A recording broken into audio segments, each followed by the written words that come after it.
Hi, I'm Eliana. I've been working at the Grandview Country Club for 3 years now, serving drinks and appetizers to people who spend more on a single dinner than I make in a month. It's not a bad gig. The tips are decent, and I've gotten pretty good at smiling through the most ridiculous conversations you can imagine. Eliana, table 7 needs refills, my coworker Marcus called out from behind the bar. On it, I replied, grabbing a bottle of their preferred champagne.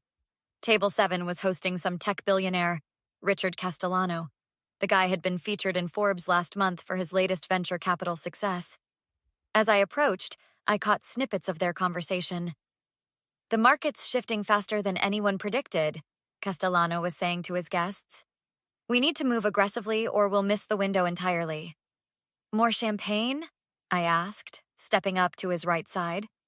Yes, thank you, he said without looking at me. I began pouring, and that's when I saw it. On his left wrist, partially hidden by his expensive watch, was a tattoo. A small bluebird with a compass rose. My hand trembled slightly, nearly spilling the champagne. Sir, my mother has that exact same tattoo, I told him while refilling his glass. He froze. His face went pale, and his eyes finally met mine. What did you say? That tattoo on your wrist. My mother has one just like it. Same bluebird, same compass. It's pretty distinctive. I'm sure it's just a coincidence, he stammered, pulling his sleeve down quickly. Common design. It's really not, I pressed. She told me she got it with someone special 27 years ago, said it represented finding true north together. One of his dinner guests, a woman in a red dress, laughed. Richard, you have a secret tattoo twin out there?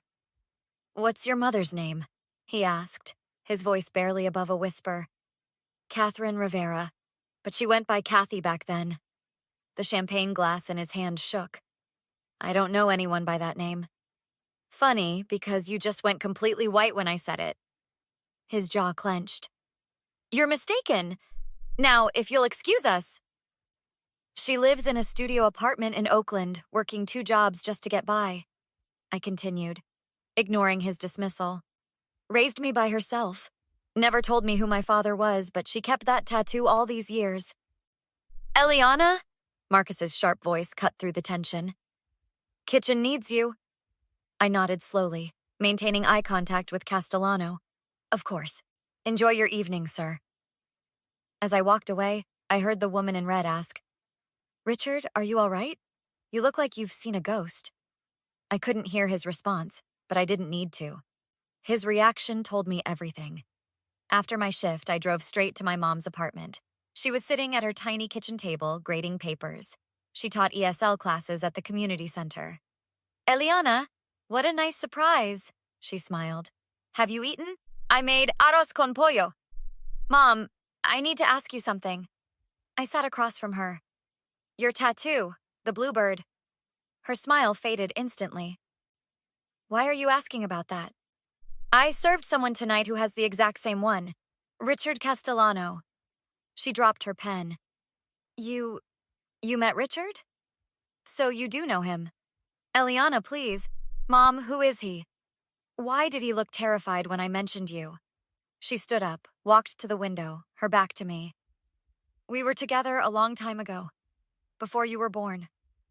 How long before? Silence. Mom, I'm 26 years old. 27 in 2 months. How long before? Her shoulders shook. When she turned around, tears streamed down her face. 9 months before. The room spun. He's my father. He didn't want children. When I told him I was pregnant, he said I was trying to trap him, ruin his career. Her voice cracked.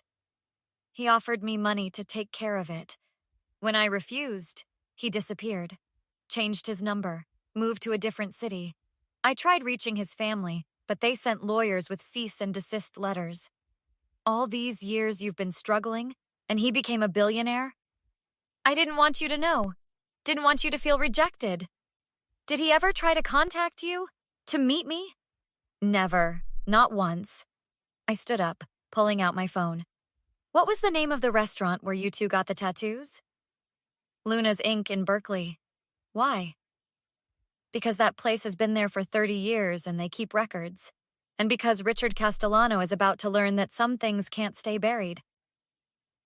The next morning, I called my best friend Jenna. "You're telling me your deadbeat dad is Richard Castellano?" She practically screamed through the phone. "The Richard Castellano?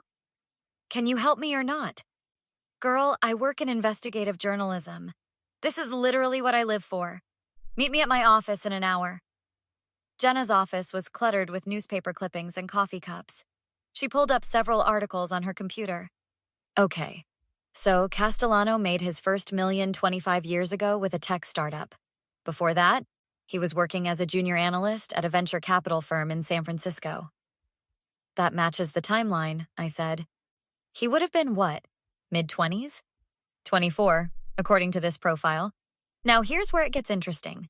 In every interview, every profile, he claims to be a self-made man from humble beginnings. He talks about his commitment to family values and supporting single parents through his foundation. You're kidding. I wish I was.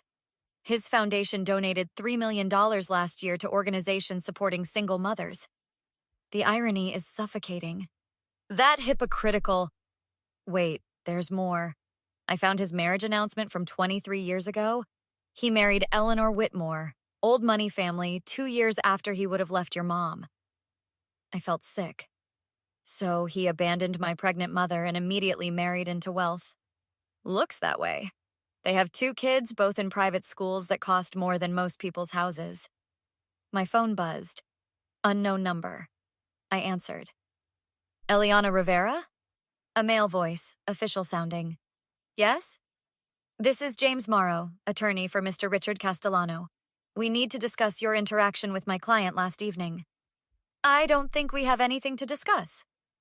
Mr. Castellano is prepared to offer compensation for any misunderstanding. Misunderstanding? Is that what we're calling abandoning a pregnant woman? I'd advise you to be very careful about making unfounded accusations, Miss Rivera. Mr. Castellano is a prominent businessman with a tattoo that proves he's my father. Luna's Inc. in Berkeley keeps records. I'm sure a DNA test would be even more conclusive. Silence on the other end. Then, what do you want? I want him to admit what he did, publicly. That's not going to happen. Then I'll make it happen. Goodbye, Mr. Morrow. Jenna was grinning.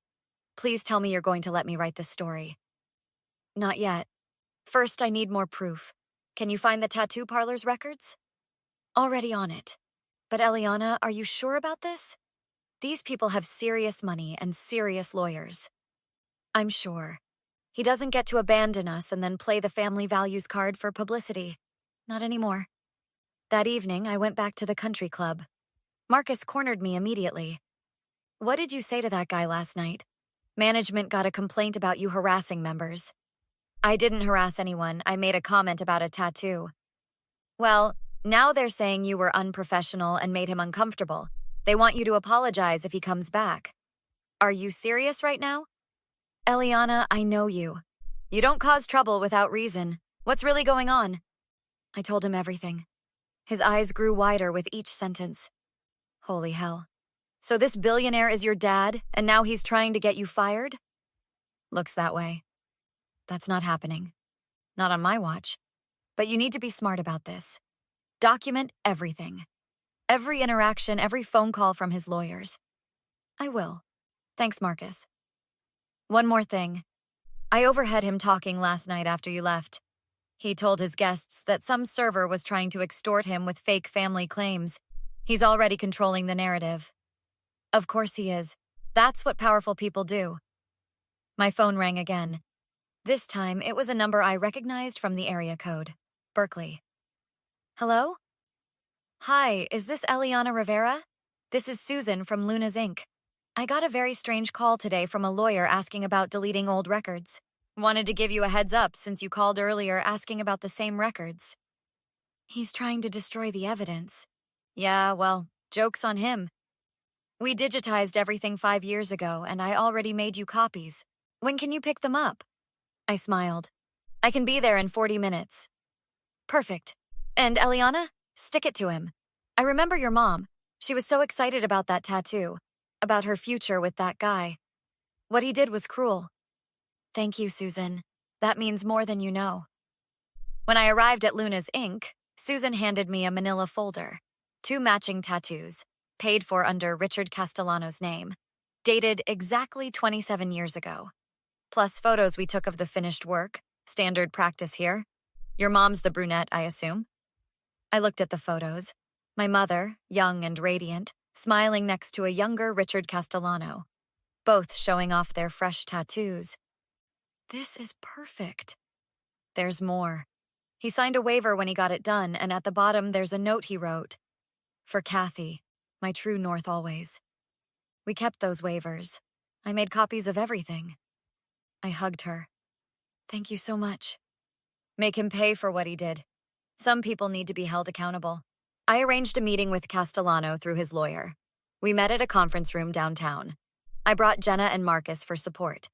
Castellano arrived with 2 lawyers and his PR person. Thank you for meeting with us, Miss Rivera, James Morrow began. Mr. Castellano wants to resolve this matter quietly and amicably. Does he? I looked directly at Richard. Does he want to speak for himself? Richard cleared his throat. I think there's been a significant misunderstanding. No misunderstanding. I have the tattoo parlor records, photos of you and my mother together, your signed waiver with a love note to her. DNA will only confirm what we both already know. His PR person, Diana, leaned forward. What exactly are you hoping to accomplish here? I want him to acknowledge publicly that he abandoned my pregnant mother 26 years ago. I want him to admit that his entire self-made family man persona is built on lies. That's not going to happen, Richard said, his voice hard. I've built an empire. On my mother's back, while she worked 2 jobs to raise me alone. She chose to keep the pregnancy. I offered her a generous solution. You offered her money to get an abortion, then disappeared when she refused. I was 24 years old. A child would have ruined everything I was building.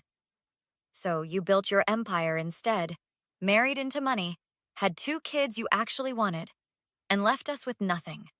His lawyer interjected. Mr. Castellano is prepared to offer substantial compensation. $500,000 in exchange for a signed NDA. I don't want his money. $1 million. No. $2 million then, Richard snapped. That's more than generous for someone who's been perfectly fine without me for 26 years. You think this is about money? This is about accountability. You preach family values while denying your own daughter. You donate to single mother charities while you created a single mother and abandoned her. I'm offering you financial security your mother could never provide. My mother provided everything that mattered. Love, stability, sacrifice, things you know nothing about. Richard's face reddened. You're being incredibly foolish. Do you know what I can do to you? 1 phone call and you'll never work in this city again. I'll bury you and your mother in legal fees. I'll destroy your reputation before you can destroy mine. Are you threatening me? I'm warning you. Back off, take the money, and disappear. Otherwise, you'll regret this. Jenna, who had been quietly recording on her phone, spoke up. Did everyone else hear that threat? Because I have it recorded. Richard's eyes widened. You can't. That's illegal. California is a one-party consent state, Jenna smiled. This meeting is over, Morrow announced, standing abruptly. Richard stood, getting in my face. You're making the biggest mistake of your life. No, I said calmly. You made that mistake 26 years ago. I'm just making sure you finally pay for it. He grabbed my arm roughly. Listen to me. Marcus immediately stepped between us. Back off. Now. Security entered, drawn by the commotion. Richard released me, but his eyes were full of rage. You'll regret this, he hissed. All of you. As they escorted his group out, I rubbed my arm where he'd grabbed me. It would definitely bruise. You okay? Marcus asked. Yeah. And we got exactly what we needed. The next day, I filed a police report for assault and harassment, providing the recording of Richard's threats and photos of the bruises on my arm. Jenna submitted her story to her editor, who fast-tracked it for publication. The article went viral within hours. Tech billionaire's secret daughter speaks out. A story of abandonment and hypocrisy. Detective Sarah Ortiz called me in for a formal statement. Walk me through the entire confrontation, she instructed. I told her everything, providing the recording, photos of my bruises, and witness statements from Jenna and Marcus. His lawyers are claiming you extorted him, Detective Ortiz said.